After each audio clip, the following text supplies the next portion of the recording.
चंद्रबाबू नायडू बाहर निकलेंगे मोदी सरकार से, एनडीए में टकराव बढ़ गया, क्योंकि चंद्रबाबू नायडू मोदी सरकार रहे या मोदी सरकार चली जाए, इससे चंद्रबाबू नायडू को कोई मतलब नहीं है। इंडिया गठबंधन की सरकार रहती है या मोदी भाजपा की सरकार रहती है, इससे चंद्रबाबू नायडू को कोई वास्ता नहीं है। चंद्रबाबू नायडू को वास्ता अपने आंध्र प्रदेश से है और फर्क चंद्रबाबू नायडू को आंध्र प्रदेश से पड़ता है। मोदी सरकार से या इंडिया गठबंधन की सरकार बन जाए, कोई लेना देना नहीं है। और चंद्रबाबू नायडू की 2/3 बहुमत से आंध्र प्रदेश के अंदर सरकार है, किसी के समर्थन की जरूरत नहीं है।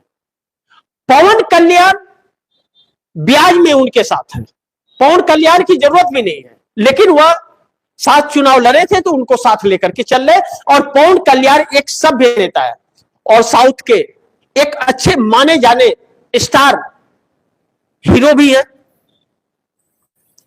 तो पवन कल्याण के साथ में चंद्रबाबू नायडू है और 2/3 बहुमत तेलुगु देशम पार्टी की है। अब चंद्रबाबू नायडू मोदी सरकार की नीतियों के वजह से वह बदनाम हो रहे हैं और उनके वोट बैंक उनसे छटक रहे हैं। पहले तो 7 से 7.5% मुस्लिम समुदाय का वोट बैंक जो है परमानेंटली उनसे अब दूर हो गया, परमानेंटली दूर हो गया। 2 वजह से, वक्फ बोर्ड संशोधन बिल और ईरान इजराइल के इस युद्ध में मोदी के रुख से वह अलग हो गया। और तीसरा पॉइंट इसमें जो है, जो देश में किल्लतें आ रही है, तबाही हो रही है, वह तबाही पूरे आंध्र प्रदेश की जनता में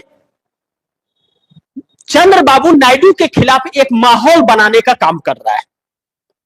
और दूसरा पॉइंट इसका जो है, सी फूड्स मछुआरों का, यानी कि जिसे समुद्री किसान कहा जाता है, उनका व्यापार पूरा ठप हो चुका है और वह 25 से 30 हजार करोड़ रुपए का रेवेन्यू आंध्र प्रदेश गवर्नमेंट को देते थे और उनका व्यापार पूरी तरह से ठप हो गया।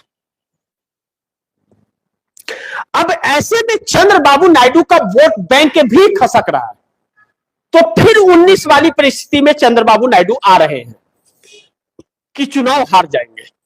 और यह भाजपा भी जानती है कि चंद्रबाबू नायडू इसके साथ रहे तो वह 29 में चुनाव हारेगी, तो भाजपा वाईएसआर जगनमोहन रेड्डी से नजदीकियां बढ़ाने लगी है, जैसे चंद्रबाबू नायडू से 24 में बढ़ाने लगी थी और चंद्रबाबू नायडू का समर्थन लेकर के बैठी है।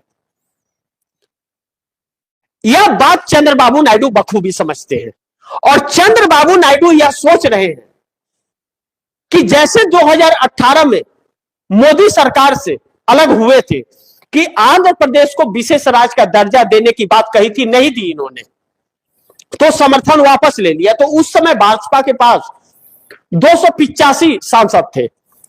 वैसे ही अब नरेंद्र मोदी से समर्थन लेकर के अपनी दूरी बना ले कि आंध्र प्रदेश में सत्ता बरकरार रह जाए। उस वक्त बहुत देर कर दिए थे और इस पर 2 मकसद है कि समर्थन वापस लेकर के आंध्र प्रदेश की जनता को संदेश देना कि सरकार की गलत नीति है बोल के हम इनके साथ नहीं है, इनसे समर्थन वापस ले रहे हैं। और दूसरा,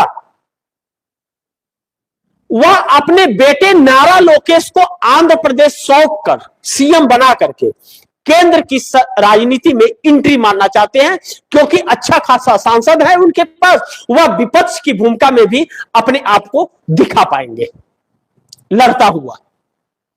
वरना भारतीय जनता पार्टी के साथ वह लड़ नहीं पा रहे, न सरकार को बचा पा रहे, न सरकार के पक्ष में बोल पा रहे, न आंध्र प्रदेश में वह जवाब दे पा रहे।